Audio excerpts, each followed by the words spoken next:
আজ আপনাদেরকে এমন চারটি আমলের কথা বলবো, যেই চারটি আমল নবী করিম সাল্লাল্লাহু আলাইহি ওয়াসাল্লাম তিনার জীবনে বেশি বেশি পরিমাণে করেছেন। এমন চারটি আমলের কথা বলবো, যে চারটি আমল নবী করিম সাল্লাল্লাহু আলাইহি ওয়াসাল্লাম আমাদেরকে বেশি বেশি করার জন্য উৎসাহিত করেছেন। প্রিয় দর্শক, চলছে রবিউল আউয়াল মাস। এই রবিউল আউয়াল মাস মহা গুরুত্বপূর্ণ একটি মাস, মুমিন ব্যক্তিদের জন্য ইবাদত বন্দেগী করার মাস। এই মাস আল্লাহ তাআলার নিকট অনেক বেশি গুরুত্বপূর্ণ একটি মাস। আল্লাহ তাআলার নিকট মাসের গণনার দিক থেকে মাস হলো 12টি, আর সম্মানিত মাসের মধ্যে সবচাইতে বেশি সম্মানিত মাস হলো রমজান মাস। আর রমজান মাসের পরে সবচাইতে বেশি সম্মানিত ও গুরুত্বপূর্ণ মাস হলো রবিউল আউয়াল মাস। আর এই চলছে রবিউল আউয়াল মাস আল্লাহ তাআলার নিকট সবচাইতে গুরুত্বপূর্ণ একটি মাস। এই মাসে নবী করিম সাল্লাল্লাহু আলাইহি ওয়াসাল্লাম দুনিয়ার মধ্যে আগমন করেছে। আল্লাহ তাআলার প্রিয় বান্দারা এই মাসের মধ্যে গুরুত্বপূর্ণ কিছু আমল করে থাকে। আল্লাহ তাআলার প্রিয় বান্দারা এই মাসকে ইবাদত বন্দেগীর মধ্যে কাটায়, ইবাদত বন্দেগীর মধ্যে নিজেকে নিয়োজিত করে দেয়। আল্লাহ তাআলার প্রিয় বান্দারা আল্লাহ তাআলার আরো প্রিয় হয়ে যায় এই মাস যখন তারা পেয়ে যায়। প্রিয় দর্শক, আল্লাহ তাআলা আমাদেরকে রবিউল আউয়াল মাস দিয়েছেন। আমরা রবিউল আউয়াল মাসে জীবিত আছি। আমরাও চাইলে বিশেষ কিছু গুরুত্বপূর্ণ আমল বেশি বেশি করে করতে পারি। আমাদের জীবনকে আমরা ধন্য করতে পারি, আমরা আমাদের জীবনকে সুন্দর করতে পারি, আল্লাহ তাআলার প্রিয় বান্দা বান্দি হতে পারি, যদি আমরা এই রবিউল আউয়াল মাসকে, মহা গুরুত্বপূর্ণ মাসকে কাজে লাগাতে পারি। একটি কথা ভুলে গেলে চলবে না, আল্লাহ তাআলা আমাদেরকে ইবাদত বন্দেগী করার জন্য দুনিয়াতে পাঠাইছেন। দুনিয়াতে আমরা ইবাদত বন্দেগী করব, আখিরাতে আমরা জান্নাতে থাকব। শয়তানও দুনিয়াতে আসছেন আমাদেরকে জাহান্নামে নিয়ে যাওয়ার জন্য। আমরা আমাদের সময়গুলোকে ইবাদত বন্দেগীর মধ্যে কাটাবো। শয়তান এটা কখনোই সহ্য করবে না। শয়তান বসে থাকবে না, বরঞ্চ শয়তান সর্বোচ্চ চেষ্টা করবে কিভাবে আমাদেরকে আমল থেকে বিরত রাখা যায়, কিভাবে আমাদের এই মাসটাকে আমল শূন্য রাখা যায়, কিভাবে আমাদেরকে এই রবিউল আউয়াল মাসে অহেতুক কাজের মধ্যে লিপ্ত রাখা যায়। প্রিয় দর্শক, আমরা অহেতুক কাজের মধ্যে আমাদের সময়গুলোকে নষ্ট করব না। আমরা এই মহা গুরুত্বপূর্ণ মাসে আল্লাহ তাআলাকে সন্তুষ্ট করার জন্য আমরা চারটি গুরুত্বপূর্ণ আমল করব। এই আমলগুলো নবী করিম সাল্লাল্লাহু আলাইহি ওয়াসাল্লাম নিজে বেশি বেশি করেছেন এবং অন্যকে বেশি বেশি করে করার জন্য উৎসাহিত করেছেন। আমরা এই আমলের গুরুত্ব সম্পর্কে জানি না, যার কারণে আমরা এই আমলগুলো করি না। আমরা অনেকে রবিউল আউয়াল মাস সম্পর্কে জানি না, রবিউল আউয়াল মাসের ইতিহাস সম্পর্কে জানি না, যার কারণে রবিউল আউয়াল মাসকে আমরা গুরুত্ব দেই না। দেখেন, রমজান মাস আল্লাহ তাআলার নিকট শ্রেষ্ঠ একটি মাস, কিন্তু কেন আল্লাহ তাআলার নিকট শ্রেষ্ঠ মাস হওয়ার একটি কারণ হলো রমজান মাসে আল্লাহ তাআলা কোরআনুল কারীম নাজিল করেছেন। ঠিক আল্লাহ তাআলার নিকট এই রবিউল আউয়াল মাসও অনেক গুরুত্বপূর্ণ। রমজানের পরে সবচাইতে বেশি গুরুত্বপূর্ণ মাস হলো রবিউল আউয়াল মাস। এটা অনেক উলামায়ে কেরামদের একটি মত। মুহাদ্দিসিনে কেরামদের মধ্যে অধিকাংশ মুহাদ্দিসিনে কেরামদের মত যে আল্লাহ তাআলার নিকট সবচাইতে গুরুত্বপূর্ণ মাস হলো রমজান মাস। রমজান মাস ব্যতীত সবচাইতে গুরুত্বপূর্ণ মাস হলো রবিউল আউয়াল মাস। এই মাসের ইবাদত আল্লাহ তাআলা অনেক বেশি পছন্দ করে।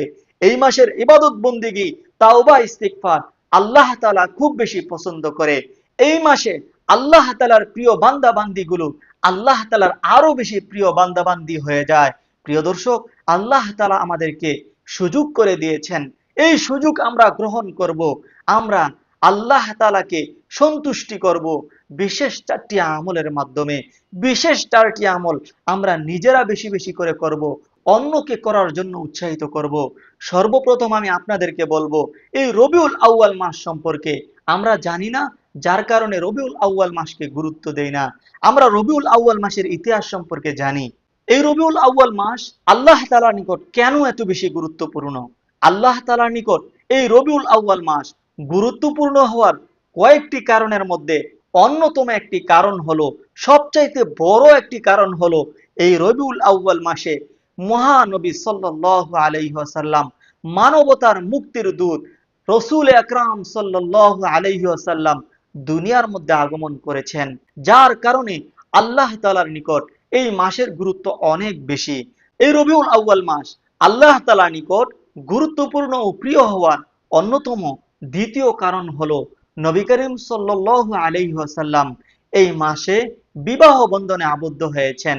নবী করিম সাল্লাল্লাহু আলাইহি ওয়াসাল্লাম হযরতে মা খাদিজা রাদিয়াল্লাহু তাআলা আনহা তিনাকে বিবাহ করেছেন। আর তৃতীয় নাম্বার কারণ হলো মুসলমানদের জন্য এই মাসে সর্বপ্রথম মসজিদ নির্মাণ করা হয়, আর এই মসজিদের নাম হলো কুবা। কুবা নামক স্থানের মধ্যে এই মসজিদের নির্মাণ হয়েছে, যার কারণে এই মসজিদকে মসজিদে কুবা বলা হয়। আর এই মসজিদটি হলো ইসলামের ইতিহাসের মধ্যে সর্বপ্রথম মসজিদ। আর 4 নাম্বার কারণ হলো এই মাসকে বলা হয় হিজরতের মাস। নবী করিম সাল্লাল্লাহু আলাইহি ওয়াসাল্লাম রবিউল আউয়াল মাসে মক্কা থেকে হিজরত করে মদিনায় যান, আর মদিনায় গিয়ে নবী করিম সাল্লাল্লাহু আলাইহি ওয়াসাল্লাম 12 রবিউল আউয়াল সোমবার দিনে উপস্থিত হয়। আর 5 নাম্বার কারণ হলো আল্লাহ তাআলা নবী করিম সাল্লাল্লাহু আলাইহি ওয়াসাল্লামের উপরে রিসালাতের যে দায়িত্ব দিয়েছিলেন, এই দায়িত্ব আল্লাহ তাআলা সমাপ্ত টানেন এই মাসের মধ্যে। এই মাসের মধ্যে আল্লাহ তাআলা ইসলামকে পরিপূর্ণ করে দেন, ইসলামকে আল্লাহ তাআলা পরিপূর্ণ করে দেন এবং মহানবী সাল্লাল্লাহু আলাইহি ওয়াসাল্লাম আল্লাহ তাআলার ডাকে সাড়া দিয়ে দুনিয়া ত্যাগ করেন, পরলোক গমন করেন। এছাড়াও রবিউল আউয়াল মাসের আরো অনেক ফজিলত রয়েছে, আমি সংক্ষিপ্ত করে বললাম। সুপ্রিয় দিনী ভাই এবং বোনেরা, আমরা এখন জানবো 4টি জিকির সম্পর্কে, যেই 4টি জিকির আমরা বেশি বেশি পরিমাণে করতে পারি, যে 4টি জিকির নবী করিম সাল্লাল্লাহু আলাইহি ওয়াসাল্লাম নিজেও করেছেন এবং সাহাবায়ে কেরামদেরকে করার জন্য উৎসাহিত করেছেন। তার মধ্যে সর্বপ্রথম যে জিকিরটির কথা আপনাদেরকে বলবো, জিকিরটি হলো লা ইলাহা ইল্লাল্লাহ। লা ইলাহা ইল্লাল্লাহর জিকির সম্পর্কে আপনাদেরকে বলবো। এই রবিউল আউয়াল মাসে কিংবা এই রবিউল আউয়াল মাস ছাড়া আপনি আপনার জীবনে প্রতিটা সময় বেশি বেশি পরিমাণে আপনি জিকির করেন লা ইলাহা ইল্লাল্লাহ, লা ইলাহা ইল্লাল্লাহ। এই লা ইলাহা ইল্লাল্লাহ সম্পর্কে রাসূলুল্লাহ সাল্লাল্লাহু আলাইহি ওয়াসাল্লাম বলেছেন, ঈমানের 70টি শাখার মধ্যে সবচাইতে বড় এবং সবচাইতে উত্তম শাখার নাম হলো লা ইলাহা ইল্লাল্লাহ, লা ইলাহা ইল্লাল্লাহ। প্রিয় দর্শক, এই লা ইলাহা ইল্লাল্লাহর জিকির সম্পর্কে নবী করিম সাল্লাল্লাহু আলাইহি ওয়াসাল্লামের অনেকগুলো হাদিস রয়েছে। 1 নাম্বার, হযরতে জারির ইবনে আব্দুল্লাহ রাদিয়াল্লাহু তাআলা আনহু তিনি বলেন, নবী করিম সাল্লাল্লাহু আলাইহি ওয়াসাল্লাম বলেছেন, জিকিরের মধ্যে সর্বোত্তম জিকির হলো লা ইলাহা ইল্লাল্লাহ, আর দোয়ার মধ্যে সর্বোত্তম দোয়া হলো আলহামদুলিল্লাহ। হাদিসটি পেয়ে যাবেন ইবনে হিব্বান, তিরমিজি, নাসাই শরীফের মধ্যে। হযরতে মুআজ রাদিয়াল্লাহু তাআলা আনহু থেকে বর্ণিত আরো একটি হাদিস, তিনি বলেন, নবী করিম সাল্লাল্লাহু আলাইহি ওয়াসাল্লাম বলেছেন, যদি কোনো ব্যক্তি দৃঢ় বিশ্বাসের সাথে একনিষ্ঠতার সহিত লা ইলাহা ইল্লাল্লাহ বলবে, আল্লাহ তাআলা ওই ব্যক্তিকে জান্নাতের মধ্যে প্রবেশ করাবে। সুবহানাল্লাহ। হযরত ইতবান ইবনে মালিক রাদিয়াল্লাহু তাআলা আনহু থেকে আরো একটি হাদিস বর্ণিত হয়েছে, তিনি বলেন, নবী করিম সাল্লাল্লাহু আলাইহি ওয়াসাল্লাম বলেছেন, যে ব্যক্তি আল্লাহ তাআলাকে সন্তুষ্ট করার জন্য, যে ব্যক্তি একমাত্র আল্লাহ তাআলাকে সন্তুষ্ট করার জন্য মনে প্রাণে আল্লাহ তাআলাকে বিশ্বাস করে, আল্লাহ তাআলাকে এক মেনে লা ইলাহা ইল্লাল্লাহ পড়বে, আল্লাহ তাআলা ওই ব্যক্তিকে কিয়ামতের ময়দানে এমন ভাবে তুলবেন যে তাকে দেখে মনে হবে তার উপর জাহান্নামকে হারাম করে দেওয়া হয়েছে। সুবহানাল্লাহ। বুখারী, মুসলিম, সুনানে আহমদের মধ্যে বর্ণিত হয়েছে। হযরত আনাস রাদিয়াল্লাহু তাআলা আনহু থেকে বর্ণিত একটি হাদিস, তিনি বলেন, নবী করিম সাল্লাল্লাহু আলাইহি ওয়াসাল্লাম বলেছেন, কিয়ামতের ময়দানে আল্লাহ তাআলা নবী করিম সাল্লাল্লাহু আলাইহি ওয়াসাল্লামকে বলবেন, আপনার উম্মতের মধ্য হতে এমন এমন ব্যক্তিদেরকে আপনি জান্নাতের মধ্যে প্রবেশ করান, যারা দুনিয়াতে থাকা অবস্থায় আল্লাহ তাআলার উপর বিশ্বাস রেখে ইখলাসের সাথে লা ইলাহা ইল্লাল্লাহ পড়েছে এবং মৃত্যু পর্যন্ত এই লা ইলাহা ইল্লাল্লাহর উপর অটল রয়েছে, তাদেরকে আপনি জান্নাতের মধ্যে প্রবেশ করান। সুবহানাল্লাহ। পরিশেষে আপনাদেরকে বলবো, যে ব্যক্তি আল্লাহ তাআলাকে সন্তুষ্ট করার জন্য নিয়মিত লা ইলাহা ইল্লাল্লাহর জিকির করবে, আল্লাহ তাআলা ওই ব্যক্তিকে ঈমানী মৃত্যু দান করবে। আল্লাহ তাআলা ওই ব্যক্তির মৃত্যুটা ঈমানের সাথে দিবে। সুবহানাল্লাহ। এজন্য আমরা বেশি বেশি পরিমাণে লা ইলাহা ইল্লাল্লাহর জিকির করব। যেহেতু আমাদের সামনে এখন মহা গুরুত্বপূর্ণ একটি মাস, রবিউল আউয়াল মাস, এজন্য আমাদের জন্য বিশেষ করে উচিত হলো এই মাসে আমরা লা ইলাহা ইল্লাল্লাহর জিকির বেশি বেশি পরিমাণে করব। দ্বিতীয় নাম্বার যে আমলটির কথা এখন আপনাদেরকে বলবো, আমলটি খুবই সহজ, আমরা সকলেই জানি, আমরা সকলেই পারি। আমলটি হলো সুবহানাল্লাহ। আপনারা বেশি বেশি পরিমাণে সুবহানাল্লাহর জিকির করবেন। সুবহানাল্লাহর জিকির খুবই সহজ একটি জিকির, অল্প সময়ে আপনি অনেক বেশি পরিমাণে এই জিকিরটি করতে পারবেন। সুবহানাল্লাহ অর্থ হলো আল্লাহ তাআলা পূত এবং পবিত্র। সুবহানাল্লাহর জিকির আমরা কেন বেশি বেশি পরিমাণে পড়ব? সুবহানাল্লাহ এর গুরুত্ব ও তাৎপর্য সম্পর্কে বলতে গিয়ে হযরত আব্দুল্লাহ ইবনে আব্বাস রাদিয়াল্লাহু তাআলা আনহু বলেন, সুবহানাল্লাহ অর্থ হলো পূত ও পবিত্র, পাক পবিত্র, অর্থাৎ আল্লাহ তাআলা যাবতীয় সমস্ত মন্দ ও খারাপি থেকে মুক্ত, এবং আল্লাহ তাআলা সমস্ত প্রকারের দোষ ত্রুটি খারাপি মন্দ থেকে আল্লাহ তাআলা মুক্ত। দ্বিতীয় নম্বর হাদিস সুবহানাল্লাহ সম্পর্কে হযরত ওমর রাদিয়াল্লাহু তাআলা আনহু হযরত আলী রাদিয়াল্লাহু তাআলা আনহুর নিকট জানতে চাইলেন, আমরা তো সুবহানাল্লাহর অর্থ সম্পর্কে জানি, কিন্তু সুবহানাল্লাহ এর তাৎপর্য সম্পর্কে জানি না। তখন হযরত ওমর রাদিয়াল্লাহু তাআলা আনহুকে লক্ষ্য করে হযরত আলী রাদিয়াল্লাহু তাআলা আনহু বলেন, এই জিকির অর্থাৎ সুবহানাল্লাহর জিকির আল্লাহ তাআলা নিজের জন্য পছন্দ করেছেন। এই জিকিরটি আল্লাহ তাআলার মহান দরবারে অত্যন্ত বেশি গুরুত্বপূর্ণ, কেননা আল্লাহ তাআলা তা নিজের জন্য পছন্দ করেছেন। হযরতে সাদ ইবনে আবি ওয়াক্কাস রাদিয়াল্লাহু তাআলা আনহু বলেন, আমরা একটা সময় নবী করিম সাল্লাল্লাহু আলাইহি ওয়াসাল্লামের দরবারে উপস্থিত ছিলাম। নবী করিম সাল্লাল্লাহু আলাইহি ওয়াসাল্লাম সাহাবায়ে কেরামদেরকে উদ্দেশ্য করে বললেন, তোমাদের মধ্যে কি এমন কোন ব্যক্তি আছে যে কিনা দৈনিক 1000 নেকি অর্জন করতে সক্ষম? তখন সাহাবায়ে কেরামরা বললেন, ইয়া রাসূলুল্লাহ, এটা কিভাবে সম্ভব? আমরা 1000 নেকি দৈনিক অর্জন করে ফেলবো। তখন নবী করিম সাল্লাল্লাহু আলাইহি ওয়াসাল্লাম সাহাবায়ে কেরামদেরকে উদ্দেশ্য করে বললেন, যদি কোনো ব্যক্তি প্রতিদিন 100 বার সুবহানাল্লাহ পড়ে, আল্লাহ তাআলা ওই ব্যক্তির আমলনামায় 1000 নেকি লিখে দিবেন। সুবহানাল্লাহ। শুধু তাই নয়, রাসূল সাল্লাল্লাহু আলাইহি ওয়াসাল্লাম আরো বলেন, যদি কোনো ব্যক্তি 100 বার দৈনিক সুবহানাল্লাহ পাঠ করে, আল্লাহ তাআলা ওই ব্যক্তির আমলনামা থেকে 1000 গুনাহ মোচন করে দিবেন, 1000 গুনাহ আল্লাহ তাআলা ক্ষমা করে দিবেন। সুবহানাল্লাহ। এছাড়াও নবী করিম সাল্লাল্লাহু আলাইহি ওয়াসাল্লামের আরো একটি হাদিস রয়েছে। নবী করিম সাল্লাল্লাহু আলাইহি ওয়াসাল্লাম বলেন, যদি কোনো ব্যক্তি একবার সুবহানাল্লাহ বলে, আল্লাহ তাআলা ওই ব্যক্তির আমলনামায় 10টি নেকি লিখে দিবেন এবং তার আমলনামা থেকে 10টি গুনাহ মুছে দিবেন। সেই সাথে আরো একটি হাদিস নবী করিম সাল্লাল্লাহু আলাইহি ওয়াসাল্লাম বলেন, যদি কোনো ব্যক্তি সুবহানাল্লাহ একবার পাঠ করে, জান্নাতের মধ্যে আল্লাহ তাআলা একটি গাছ রোপণ করে দেয়। সুবহানাল্লাহ। প্রিয় দর্শক, আমরা সুবহানাল্লাহর জিকির বেশি বেশি পরিমাণে করব। বিশেষ করে মহা গুরুত্বপূর্ণ মাস রবিউল আউয়াল মাস, এই মাসে আমরা বেশি বেশি পরিমাণে করার চেষ্টা করব। প্রিয় দর্শক, আমি 3 নম্বর যে আমলটির কথা আপনাদেরকে বলবো, আমলটি হলো আলহামদুলিল্লাহ। এই আলহামদুলিল্লাহর জিকিরটি আপনারা বেশি বেশি পরিমাণে করবেন। এই আলহামদুলিল্লাহর জিকির রবিউল আউয়াল মাসে বিশেষ করে আপনি বেশি বেশি পরিমাণে পড়বেন। আলহামদুলিল্লাহ হলো একটি প্রশংসাসূচক বাক্য। আলহামদুলিল্লাহ এর অর্থ হলো সমস্ত প্রশংসা একমাত্র আল্লাহ তাআলার জন্য। প্রিয় দর্শক, কোরআনুল কারীম যখন আপনি খুলবেন, সর্বপ্রথম যে সূরাটি আপনার সামনে আসবে, সূরাটির নাম হলো সূরাতুল ফাতিহা, যা আল্লাহ তাআলা শুরু করেছেন আলহামদুলিল্লাহ দ্বারা, অর্থাৎ প্রশংসাসূচক বাক্য দ্বারা। আল্লাহ তাআলা আমাদেরকে শিখিয়েছেন আমরা যেন বেশি বেশি পরিমাণে আলহামদুলিল্লাহ পড়ি। আলহামদুলিল্লাহ অনেক গুরুত্বপূর্ণ একটি জিকির। আলহামদুলিল্লাহ জিকিরের অনেক ফজিলত রয়েছে, অনেক হাদিস এই আলহামদুলিল্লাহর উপর আল্লাহ রাসূল সাল্লাল্লাহু আলাইহি ওয়াসাল্লামের পক্ষ থেকে বর্ণিত হয়েছে। আলহামদুলিল্লাহকে বলা হয়েছে সর্বোত্তম দোয়া।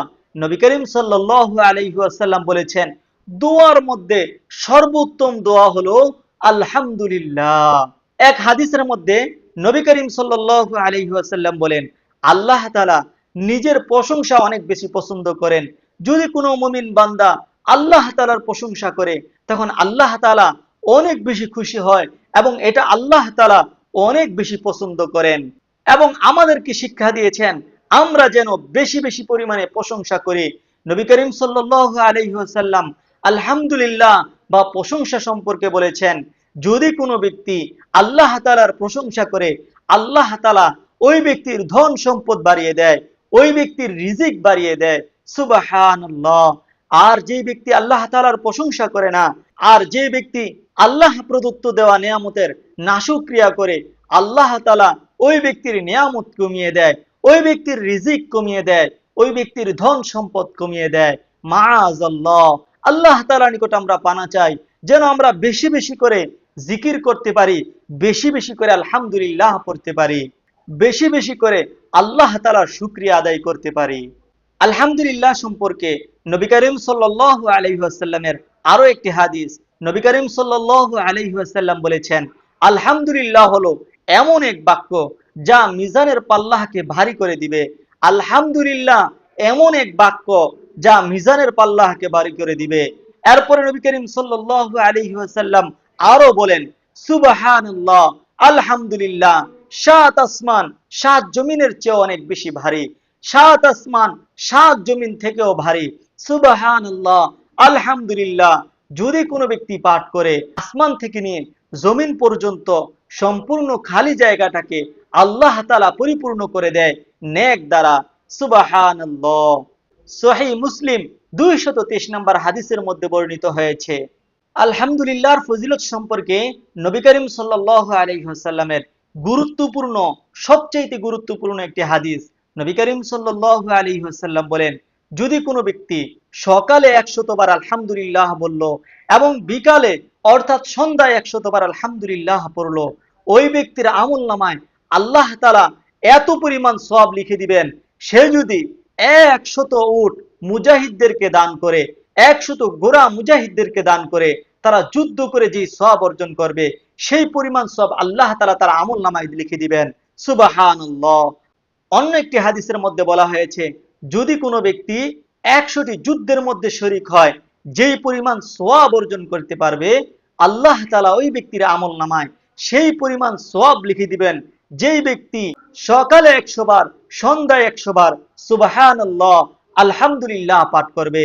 নবী করিম সাল্লাল্লাহু আলাইহি ওয়াসাল্লাম বলেন, আলহামদুলিল্লাহর মূল্য এত বেশি যে দুনিয়া এবং দুনিয়ার মধ্যে যা কিছু আছে সব কিছু যদি মূল্য নির্ধারণ করা হয়, সব কিছুর মূল্যের চেয়েও আলহামদুলিল্লাহর মূল্য অনেক বেশি হবে।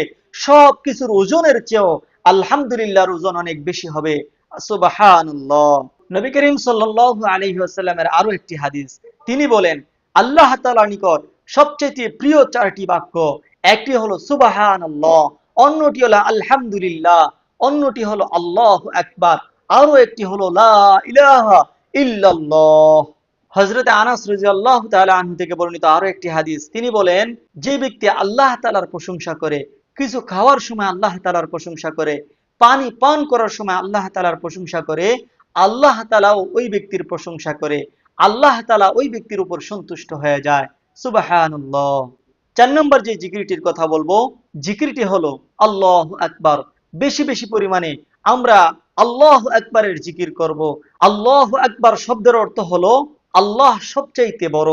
আল্লাহু আকবার বলার সময় আমরা অনেকে ভুল করে থাকি, আমরা আল্লাহু আকবার বলি, আল্লাহু আকবার হবে না, শব্দ হবে আল্লাহ, আল্লাহু আকবার হবে, সারায় আ ক এক বেকার বার আকবার, আল্লাহু আকবার। আকবার যদি বলেন তাহলে অর্থ হয় আল্লাহ ধুলাবালু, আল্লাহ ময়লা, আল্লাহ আবর্জনা, এরকম বললে গুনাহ হবে। এজন্য খেয়াল করে সুন্দরভাবে উচ্চারণ করবেন, আল্লাহু আকবার। প্রিয় দর্শক, আমি আবারও বলে দিচ্ছি 4টি আমলের কথা। এই 4টি আমল আপনি রবিউল আউয়াল মাসে বেশি বেশি পরিমাণে করবেন। এই 4টি আমল আপনি রবিউল আউয়াল মাসে ছাড়বেন না। কারণ হলো নবী করিম সাল্লাল্লাহু আলাইহি ওয়াসাল্লাম এই 4টি আমল বেশি বেশি পরিমাণে করেছেন। রবিউল আউয়াল মাসে আমরা বিশেষ একটি মাস, গুরুত্বপূর্ণ মাস, মহা সম্মানিত একটি মাস। এই মাসে আমরা এই 4টি জিকির বেশি বেশি পরিমাণে করব। এই 4টি জিকির আমরা বেশি বেশি পরিমাণে পড়ব। 1 নাম্বার হলো সুবহানাল্লাহ, 2 নাম্বার হলো আলহামদুলিল্লাহ, 3 নাম্বার হলো আল্লাহু আকবার, 4 নাম্বার হলো লা ইলাহা ইল্লাল্লাহ। প্রিয় দর্শক, যারা চ্যানেলটি এখনো সাবস্ক্রাইব করেননি, এখনই সাবস্ক্রাইব করে ফেলুন।